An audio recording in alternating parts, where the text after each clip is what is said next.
오늘 언약신학 세 번째 시간입니다. 그리스도께서 성취하신 구속 언약이라는 제목으로 말씀을 나누도록 하겠습니다. 요한복음 17장 1절에서 5절까지인데요. 같이 한 목소리로 읽도록 하겠습니다. 예수께서 이 말씀을 하시고 눈을 들어 하늘을 우러러 이르시되 아버지여 때가 이르렀사오니 아들을 영화롭게 하사 아들로 아버지를 영화롭게 하게 하옵소서. 아버지께서 아들에게 주신 모든 사람에게 영생을 주게 하시려고 만민을 다스리는 권세를 아들에게 주셨음이로소이다. 영생은 곧 유일하신 참 하나님과 그가 보내신 자 예수 그리스도를 아는 것이니이다. 아버지께서 내게 하라고 주신 일을 내가 이루어 아버지를 이 세상에서 영화롭게 하였사오니 아버지여 창세 전에 내가 아버지와 함께 가졌던 영화로서 지금도 아버지와 함께 나를 영화롭게 하옵소서. 아멘. 우리는 지난주에 구속 언약에 대해서 살펴봤습니다.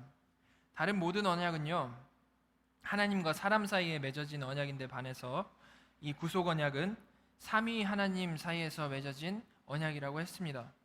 삼위 하나님께서 그의 자녀들을 구원하시기 위해서 창세 전에 맺으신 협약이라고 했죠. 이 언약이 있기 때문에 모든 다른 언약들이 가능한 것이고요. 이 언약이 있었기 때문에 우리의 구원이 가능한 것입니다. 그런데 원래 하나님의 이 내재적인 속성, 하나님 원래적인 그 속성만으로 생각을 해봤을 때요, 이 구속 언약에서 가장 중요한 성자 하나님의 희생은 사실 있어서는 안 되죠. 생명의 근원 되신 하나님께서 죽으신다라는 것이 사실은 말이 되지 않기 때문에 그렇습니다. 그런데 하나님께서는요, 우리를 구원하시기 위해 이렇게 특별한 구속 언약을 맺으심으로 인해서 우리에게 이렇게 엄청난 은혜를 베푸신 것입니다. 오늘은요, 이 구속 언약에 대해서 조금만 더 살펴보도록 하겠습니다. 그런데 오늘은 이 창세전 구속 언약을요, 실제로 이 땅에서 성취하신 그리스도에게 우리가 좀 집중을 해서 살펴보도록 하겠습니다. 지난주에 말씀드렸던 존 오웬이 정리한 이 내용에 의하면요, 구속 언약에서 성부께서 성자에게 제시한 조건은요, 세 가지가 있었죠. 성자가 인간의 본성을 취하는 것이 있었고, 그의 순종을 통해서 율법의 요구를 이루시는 것이 있었고요. 그리고 하나님의 공의를 만족시키고자 택자들을 위해서 심판당하시는 것이 있었습니다. 이것은 성자 예수님께서 이 땅에서 직접적으로 하신 일들이었죠. 성육신하시고 율법을 성취하시고 십자가에 달려서 죽으신 것. 그런데요, 이 그리스도께서 하신 이 모든 희생하시는 일들은 단지 이 개인적인 차원에서 성부께서 요구하신 조건을 그냥 지켜내신 것이 아니었습니다. 우리가 아버지가 우리에게 시키신 것을 그냥 인간적으로 지키는 것처럼 그냥 단순히 그런 개인적인 차원이 아니었다라는 것이죠.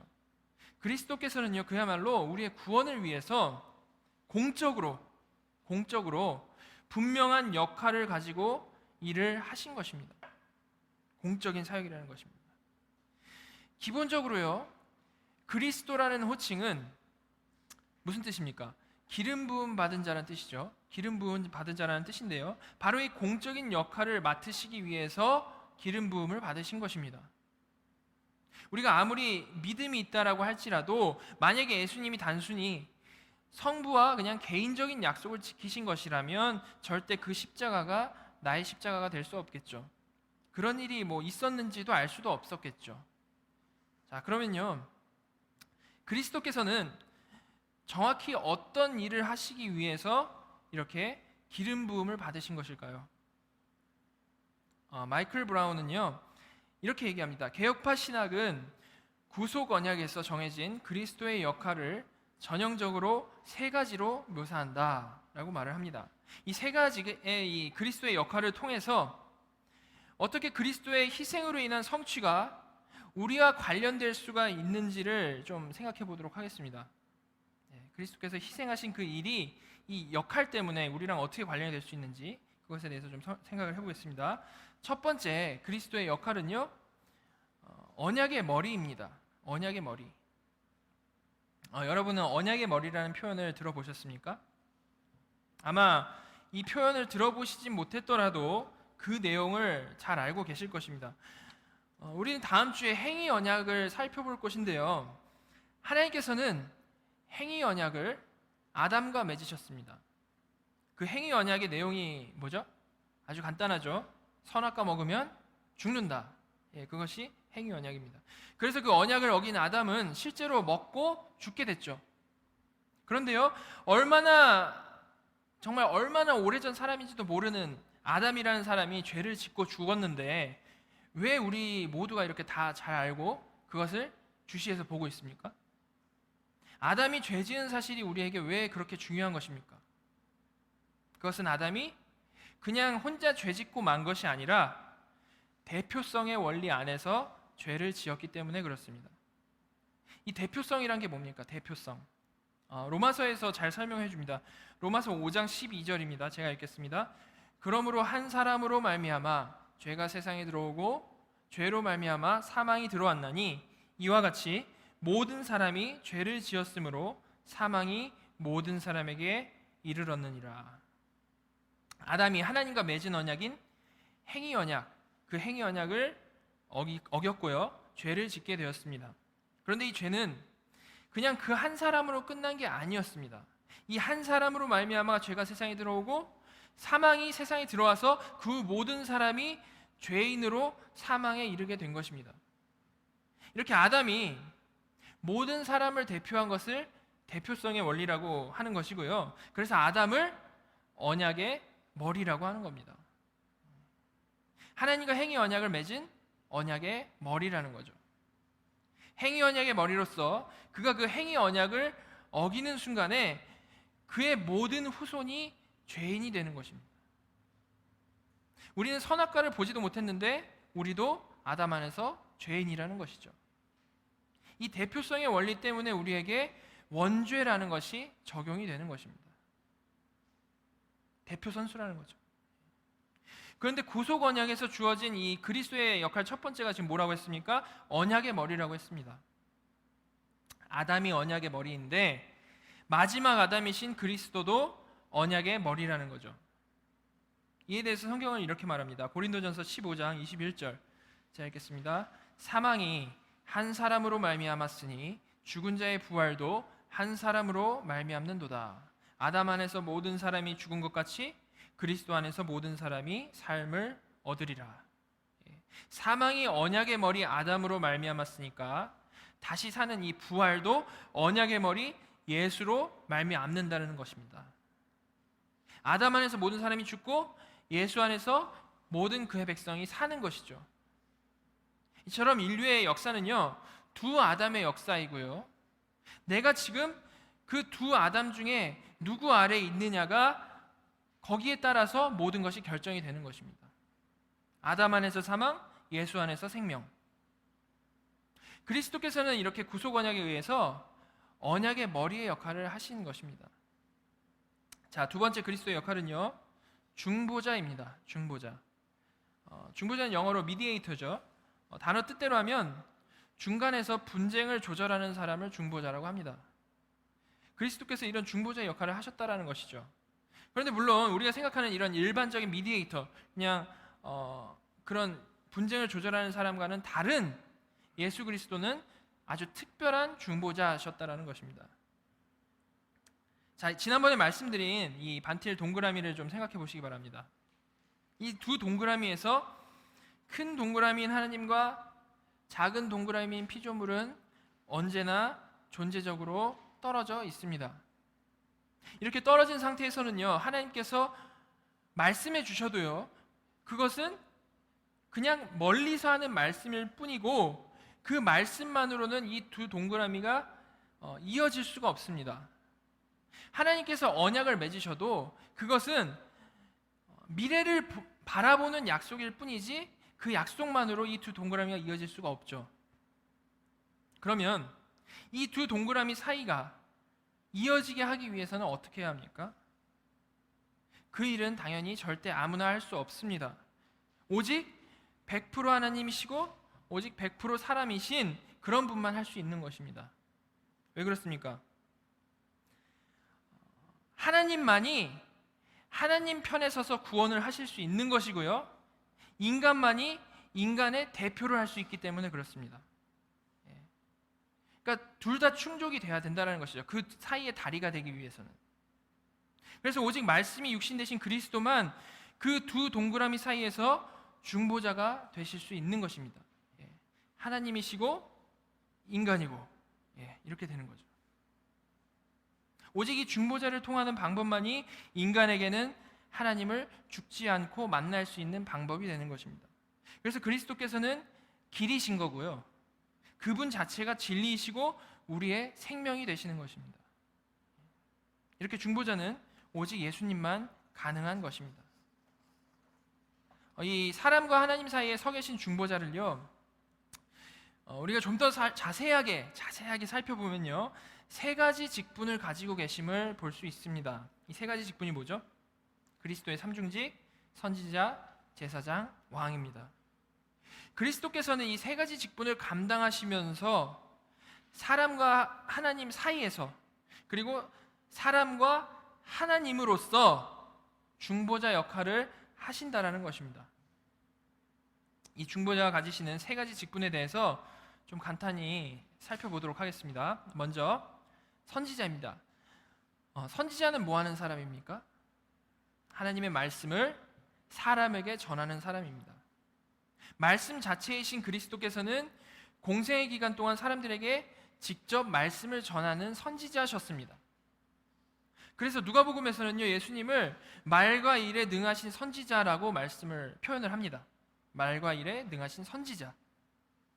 그리고 승천하시고 나서는요, 지금도 하나님 우편에서 성령님을 통해서 우리에게 말씀을 계속해서 전하고 계신 선지자이십니다.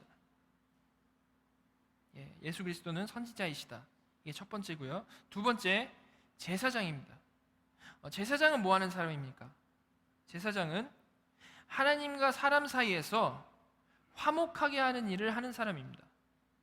하나님과 사람 사이에서 화목하게 하는 일. 선지자는요, 하나님 편에서 사람을 향해 말씀을 전하는 직분이었습니다.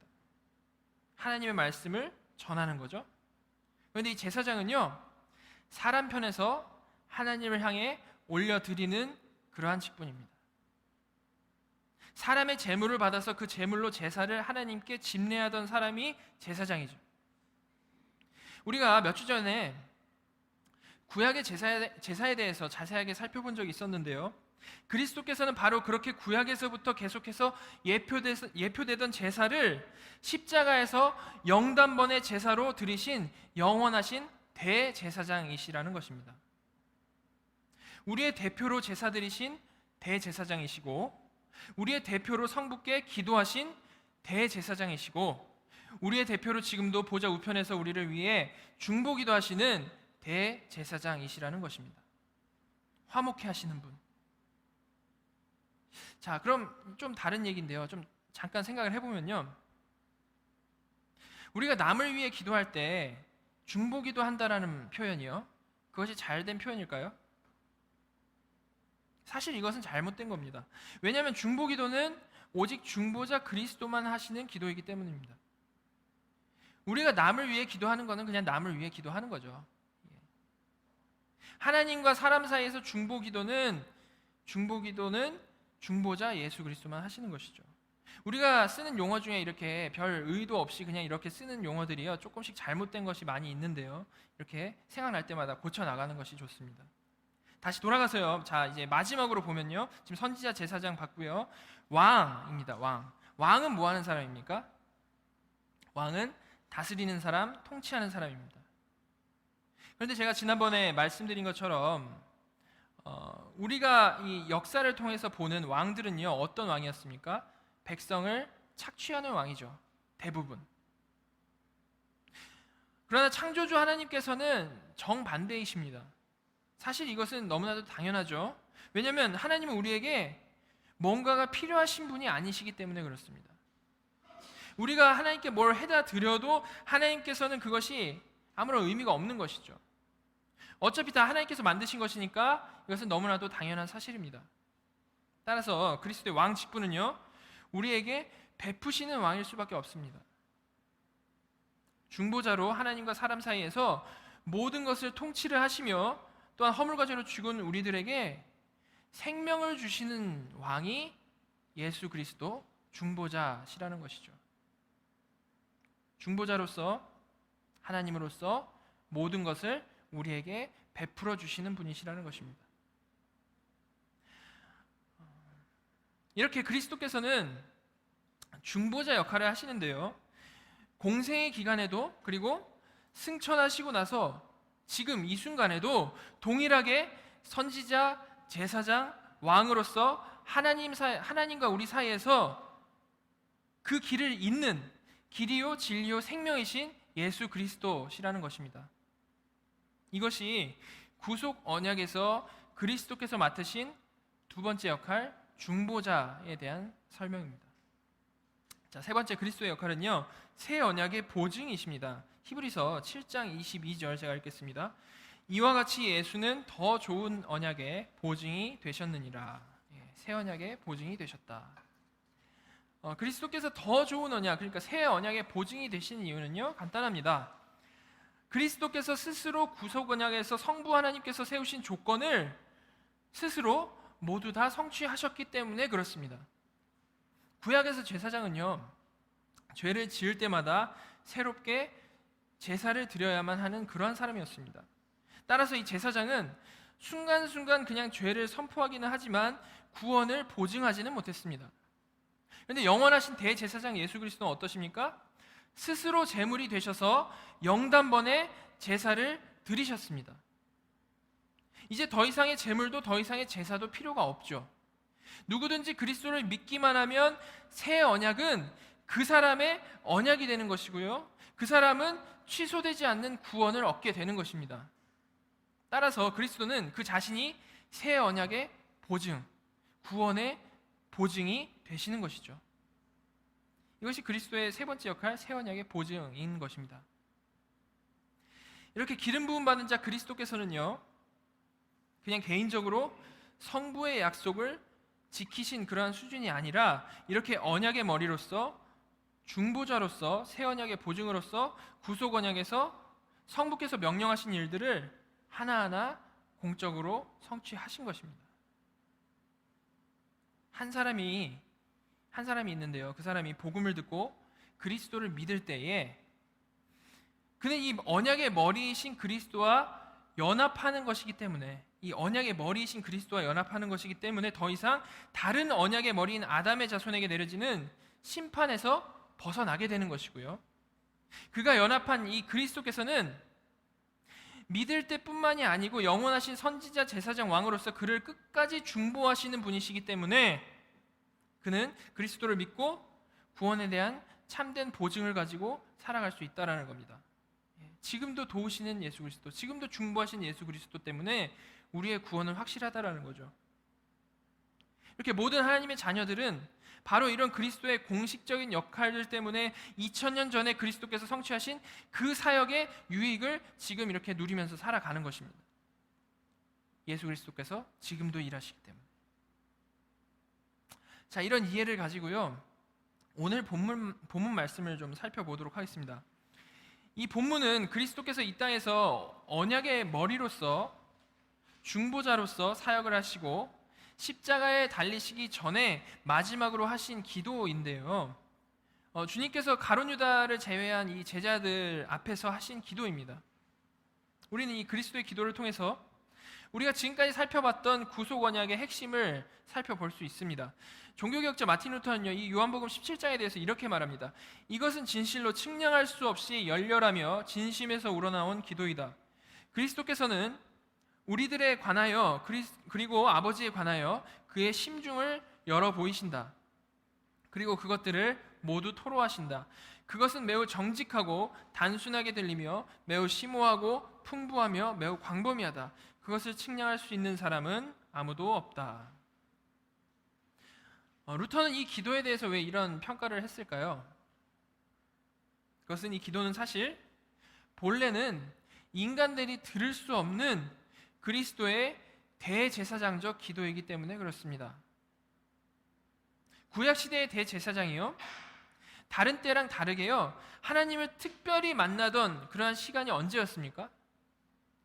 1년에 한 번 지성소에서 대표로 홀로 들어가서 하나님과 대면하는 그 시간이었습니다. 정확히 그리스도를 예표하는 그 모습인 것이죠. 그런데 지금 이 기도가요, 바로 그 대제사장이 지성소에서 드리던 그 기도의 원형이라는 것입니다.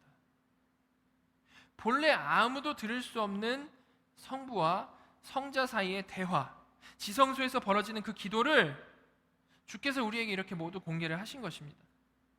그러니까 그 내용이 심오하고 풍성할 수밖에 없겠죠. 자, 우리가 이 기도를 이 17장 전부인데요, 하나하나 다 살펴보면 좋겠지만 오늘은 이 기도의 앞부분만 살펴보도록 하겠습니다. 이 앞부분에서 그리스도께서는요, 이 창세전에 맺으신 구속 언약과 관련된 기도를 하십니다. 자, 요한복음 17장 1절 제가 읽겠습니다. 예수께서 이 말씀을 하시고 눈을 들어 하늘을 우러러 이르시되 아버지여, 때가 이르렀사오니 아들을 영화롭게 하사 아들로 아버지를 영화롭게 하게 하옵소서. 예수님께서 이 말씀을 하시고라고 했는데요, 지금 이 기도 바로 전에 16장에는 주님의 마지막 고별 설교가 나옵니다. 이 마지막 고별 설교까지 다 마치신 주님께서 다 설교를 다 하시고 나서 먼저 이런 말을 하시는 것이죠. 하늘을 우러러서 성부 하나님께 때가 이르렀습니다 라고 말씀하시면서 이 기도를 시작하시는 것입니다. 여기서 이 때는 어떠한 때입니까? 삼위 하나님만 아시는 때죠. 창세전 구속 언약에서 정해놓은 그 때를 말하는 겁니다. 특별히 창세전에 성부께서 성자에게 맺으신 그 마지막 조건, 십자가에서 모든 죄를 지시고 심판받으신다라는 그 조건, 그것을 성취하실 그 때가 이르렀다라고 지금 하늘을 향해서 말씀하시는 겁니다. 그 전 조건들은요, 이 기도를 하시기 전에 이미 다 어느 정도 성취가 됐죠. 성육신 하셨고 그때까지 모든 율법을 다 지키면서 사셨습니다. 그래서 이제 이 마지막 조건, 십자가에서 죄가 되어 죽으시는 것만 남은 것입니다. 이 기도야말로 구속 언약을 통해서 모든 것을 정하셨던 삼위 하나님만 하실 수 있는 기도인 것이죠. 이걸 누가 알겠습니까? 그때 정했던 대로 지금까지 내가 해왔고 마지막 때가 됐습니다 라고 지금 예수님께서 말씀하신다는 겁니다. 그래서 이 기도에서 그리스도는요, 그 모든 조건을 성취하게 될 이 아들을, 자기 자신을 영화롭게 하옵소서라고 기도를 하고 계시는 것입니다. 주님께서 이렇게 영화롭게 해달라고 철저히 성부께 기도하시는 것은요, 또한 바로 앞으로 다가온 가장 험난한, 가장 힘든 그 십자가 사역을 기다리면서 창세전 구속 언약에서 성부 하나님께서 하실 일로 정해졌던 게 뭐였습니까? 지난주에 그 존 오웬 말을 봤을 때요, 성자를 보호하시기로 하신 그 약속을 지키시라고 지금 기도를 하는 겁니다. 때가 이르렀으니까 그때까지 꼭 지켜주시옵소서. 마지막 임무 완수 전에 성부께 도와달라고 기도를 하는 거죠. 그리고 그렇게 그리스도 자신을 영화롭게 하심으로 인해서 그 모든 구속을 주관하신 아버지 자신 또한 영화롭게 하시라고 기도를 하는 겁니다. 제가 넣어드린 그 존 오웬의 글에서요, 구속 언약의 목적이 뭐라고 되어 있었습니까? 하나님의 영광과 택자들의 구원이라고 되어 있었습니다. 따라서 주님께서는 이 기도에서 구속 언약의 목적이 되는 두 가지를 지금 언급하고 계시는 건데요, 1절에서 먼저 주님과 아버지의 영광에 대해서 기도를 하신 것이고요, 그리고 이어지는 2, 3절에서 택자들의 구원에 관련해서 기도를 하고 계신 것입니다. 창세 전에 약속한 그 얘기를 지금 여기서 마지막으로 짚고 넘어가시는 거죠. 자, 2절 제가 읽겠습니다. 아버지께서 아들에게 주신 모든 사람에게 영생을 주게 하시려고 만민을 다스리는 권세를 아들에게 주셨음이로소이다. 그리스도께서는 좀 전에 살펴봤던 대로 중보자이신데요, 이 중보자께서는 모든 사람을 다스리는 권세를 가지신 왕의 역할을 하신다라고 했습니다. 선지자, 제사장, 왕 중에 왕의 역할을 하시는 분이라고 했죠. 다스리시는 왕. 그런데요, 너무나도 놀라운 사실은 이런 만민을 다스리는 왕의 권세가 성자에게 주어지신 이유를 뭐라고 합니까? 지금 2절에서 뭐라고 하고 있습니까? 아버지께서 아들에게 주신 모든 사람, 즉 이 택자들에게 영생을 주게 하시기 위해서라고 말씀을 하고 있습니다. 예. 아들에게 주신 모든 사람에게 영생을 주게 하시려고 만민을 다스리는 권세를 아들에게 주셨습니다. 그죠? 그리스도께서 모든 사람들을 다스리셔서 결국 하나님의 자녀들이 영생을 얻게 하려고 하신다라는 거죠. 그리스도는요, 그런데요, 사람만이 아니고 우주 만물의 통치자이십니다. 그러니까 결국 그리스도께서는 이 택자들, 성도의 영생을 위해서, 이 택자들의 구원을 위해서 이 모든 세상을 운행하고 계신다라는 겁니다. 너무나도 놀라운 말씀이지 않을 수 없습니다. 우리는요, 이 세상에서 힘들게 살아가죠. 뉴스를 보면 세상의 중심에는 몇몇 사람들만 있는 것 같아 보입니다. 그로 인해서 때로는 우리 자신이요, 세상에서 매우 이렇게 처져 보이는 것처럼 보일 때가 있죠.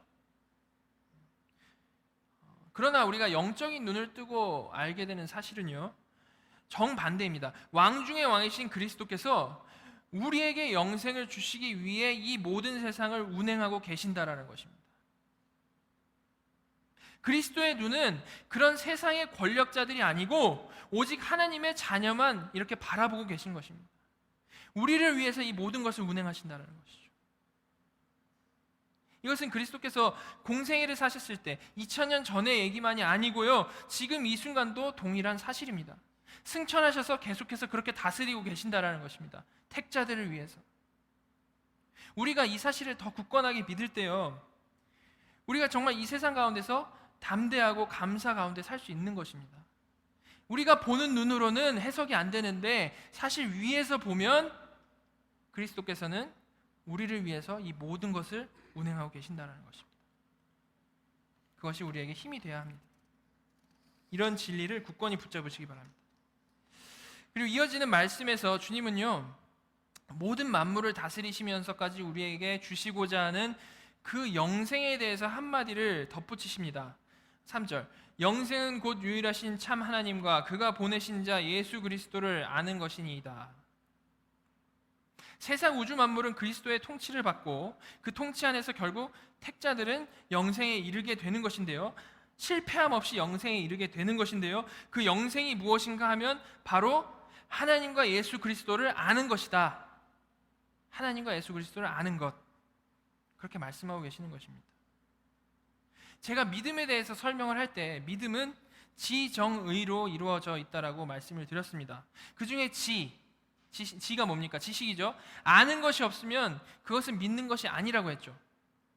내가 믿고 있는 하나님이 사실 막연하게 그냥 내가 생각해낸 모든 좋은 것에 그냥 그냥 좋은 분, 그냥 그것이라면 내가 그것을 신실하게 하나님이라고 믿던지 말던지, 내가 그것을 얼마나 열심을 다해서 섬기던지 아니던지 상관없이 그렇게 상상해낸 하나님은 하나님이 아니고 그저 내 상상 속에 있는 우상일 뿐이라는 것입니다. 아무리 좋은 모습이더라도. 우리는 그래서요, 무조건 성경에 계시된 그 하나님을 믿어야 되는 것이고요, 그러기 위해서는 모든 것을 다 제쳐놓고 성경에 계시된 하나님과 그리스도에 대해서 철저하게 알아야만 하는 것입니다. 제가 이렇게 딱딱한 내용임에도 성경 얘기만 하는 이유 자체가 이거를 알지 않으면 우리 그냥 계속 다른 일 하는 겁니다. 순간적으로 뜨거울 수도 있겠고 순간적으로 다운될 수도 있겠고 여러 가지가 있겠죠. 그렇지만 하나님을 아는 지식에서 단단하게 우리가 자라나지 않고서는 하나님을 믿는 거라고 할 수 없기 때문에 그렇습니다. 자, 근데요, 이것은요, 영생이라고 하니까 단지 장차올 영생만 얘기하는 것이 아닙니다. 지금 이 땅에서의 영생, 아까 우리가 찬양했던 그 영혼에 잇대어서 살아가는 삶, 그것도요, 하나님을 아는 지식이 없으면 절대로 있을 수가 없습니다. 왜 그렇습니까? 우리가 그냥 머리로 만들어낸 그 상상의 하나님은요, 아무리 좋아 보여도 금송아지일 뿐이기 때문에 그렇습니다. 다른 점이 있겠죠. 이게 금송아지인지 은송아지인지 동송아지인지 그건 다를 수 있습니다. 그렇지만 성경의 그 하나님이 아니라면 아무리 좋아 보여도 그것은 우상일 뿐이라는 것이죠. 자, 그런데 그런 우상은 어떤 존재입니까? 그런 우상은 기본적으로요, 전혀 반응할 수 없는 존재입니다. 따라서 우리가 그렇게 허구의 하나님을 섬기고 있을 때, 물론 이런 감정은 있을 수 있어요. 우상 숭배할 때 나타나는 거짓 감정들은 나타날 수 있습니다. 순간적으로 핫해지고 순간적으로 무슨 일이 일어나고 이런 일들은 있을 수 있지만 절대로 세상이 줄 수 없는 기쁨과 감사와 평안은 있을 수 없다라는 것입니다. 오직 우리가 성경에 계시된 그 하나님을 바로 알고 그 하나님께 예배하고 찬양할 때에야 우리는 하나님 나라의 그러한 감정들, 그 감격들을 실제로 누리면서 살 수 있게 되는 것이죠. 그것이 이미 온 하나님 나라를 사는 성도들의 모습인 것입니다. 영생은요, 이렇게 선행을 열심히 한 것에 대한 보상도 아니고요, 교회에서 맹목적으로 뭐 이런저런 일들을 막 되게 열심히 한 것에 대한 보상도 아니고요, 목사에게 순종하는 것은 더더욱 아니고요, 정확히 하나님과 그리스도를 아는 것이 영생입니다. 이 그리스도께서 직접 우리를 위해 기도하신 내용이지 않습니까? 우리를 위해 직접 기도하신 이 내용을, 이 말씀을 절대로 잊지 마시기 바랍니다. 자, 다시 한번 3절을요 우리가 좀 같이 큰 소리로 읽어봤으면 좋겠습니다. 3절 읽겠습니다. 영생은 곧 유일하신 참 하나님과 그가 보내신 자 예수 그리스도를 아는 것이니이다. 아멘. 우리는요 이렇게 하나님을 아는 것에 우리의 모든 것을 걸어야 됩니다. 하나님을 아는 것에서 우리가 정말 하나님을 아는 것에 모든 것을 걸고 살아갈 때 거기서 지혜에서 정이 터져 나오는 것이고 거기서 의지가 터져 나오는 것이지, 그냥 감정만 공격한다고 해서 그게 진짜 감정이 생기는 게 아니라는 것이죠. 정말로 우리는 하나님을 알아야 되는 것입니다. 그것이 가장 중요합니다. 자, 이 기도를 하신 후에 주님께서는요 다시 구속 언약의 목적인 하나님의 영광을 위해 간구하십니다. 그것이 4절과 5절인데요 제가 읽겠습니다. 아버지께서 내게 하라고 주신 일을 내가 이루어 아버지를 이 세상에서 영화롭게 하였사오니 아버지여, 창세전에 내가 아버지와 함께 가졌던 영화로서 지금도 아버지와 함께 나를 영화롭게 하옵소서. 아버지께서 내게 하라고 주신 일, 곧 성육신, 이 땅에서 율법을 다 지키면서 사신 것, 그리고 곧 이루실 이 십자가에서 심판을 대신 받으실 것을 통해서 지금 말씀하시기를 내가 아버지를 이 세상에서 영화롭게 하였사오니, 그러니까 이게 무슨 말입니까? 내가 아버지를 이 세상에서 드러냈사오니, 내가 아버지를 이 세상에서 영광을 아버지께 돌렸사오니, 이제 아버지여, 창세 전에 원래 내가 아버지와 함께 가졌던 그 본래의 영광으로 다시 나를 회복시켜 주시옵소서라고 말씀하시는 겁니다. 전에 제가 설명드린 표현으로 하면 그리스도께서 비하를 경험하고 실천을 하셨으니까 이제 승귀시켜 달라는 그러한 기도인 것이죠. 이렇게 주님은 창세전에 성부와 구속 언약을 맺으시고 그 내용에 맞게 차근차근 다 이뤄내셨고요, 마지막 구속 언약의 조건인 십자가에서의 심판을 당하시기 전에 구속 언약의 목적, 하나님께 영광, 택자들의 구원, 그 내용이 그것에 대한 바른 성취를 위해서 하나하나 기도를 하신 것입니다. 마지막으로 그 구속 언약에 약속했던 그 내용을 성취하기 위해서 마지막으로 짚어가면서 기도를 하신 것입니다. 이런 거 계획했었는데 이거 되게 해달라는 기도를 하신 거죠. 그리고 그 창세전 언약대로 모든 죄를 짊어지고 십자가에 달리셔서 심판을 받으셨고요, 그 후에 부활하시고 승천하셔서 지금 여기서 기도하신 대로 영광 중에 계신 것입니다. 그런데요, 주님께서 그렇게 큰 일을 하시고 나는 이제 할 일을 다 했으니까 나는 빠지겠다라고 하시지 않았고요, 지금도 보좌 우편에서 우리를 위해 지금 이 순간에도 중보하고 계신다는 것입니다. 이렇게 그리스도께서는요 보잘것없는 우리를 구원하시기 위해서 창세 전부터 지금까지 한결같이 일하고 계십니다. 우리는 살아가면서 이런 신실하신 하나님을 잘 기억하지 못할 때가 많이 있습니다. 그저 눈앞에 있는 문제들만 보면서 끙끙 앓을 때가 참 많이 있죠. 그러나 오늘 나눈 말씀대로요, 하나님께서는 우리 한 명 한 명을 구원하시기 위해서 창세 전부터 계획하셨고 이 오랜 역사를 운행해 가셨고 사람이 되셔서 모든 고난을 다 받으시고 십자가에서 돌아가시는 희생까지 치르신 것입니다. 그리고 지금도 매번 죄짓고 쓰러지는 우리를 위해 보좌 우편에서 우리를 위해서 중보하신다라는 것입니다. 우리 보시면서요, 맨날 쓰러지는 우리를 보시면서 지금도 중보하신다라는 것입니다.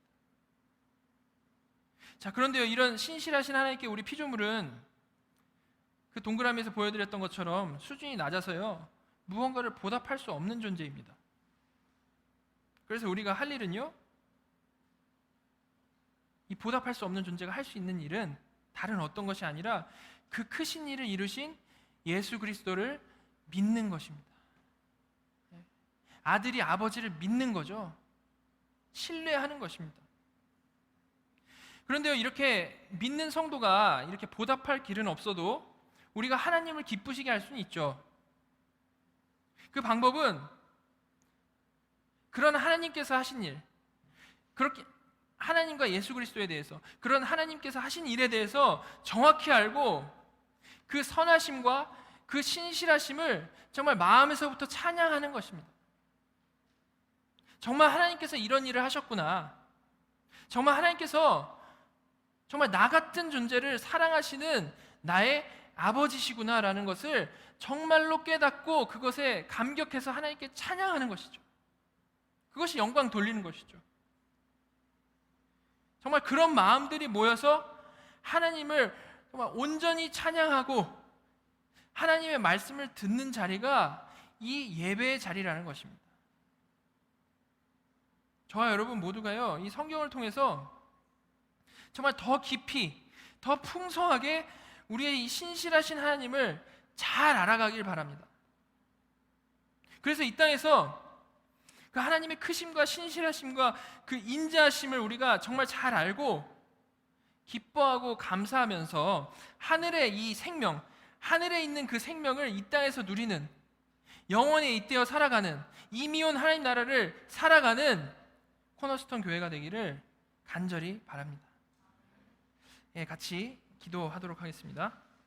크신 일을 이루신 하나님을 찬양합니다. 창세전부터 우리를 구원하시기 위해 신실하게 일하고 계신 그 하나님을 찬양합니다. 하나님, 정말로 간절히 바라옵기는 저희의 이런 찬양이 날마다 이어지게 하여 주시옵소서. 그리고 날마다 더욱더 풍성해지게 하여 주시옵소서. 그저 삶에 치여서 하나님을 잊고 살아가지 않게 하여 주시고 언제나 동행하시는 임마누엘의 하나님을 인식하고 의지하고 살아가는 저희에게 인도하여 주시옵소서. 날마다 선지자 되시는 그리스도의 말씀을 들을 수 있는 귀를 열어주시고 제사장이신 그리스도만 의지하여 하나님께 나아가는 기쁨을 누리게 하여 주시고 왕이신 하나님의 그 풍성한 복을 누리며 하나님께 감사하며 살아가는 저희들에게 인도하여 주시옵소서. 정말 그러한 복이 저희 각각에게 있기를 간절히 바랍니다. 정말 터질 것과 같은 마음으로 찬양하는 그러한 마음이 있기를 간절히 바랍니다. 주여, 그런 복을 저희에게 내려주시옵소서. 이 모든 말씀 살아계시고 지금도 역사하시는 우리 구주 예수 그리스도의 이름으로 기도드렸습니다.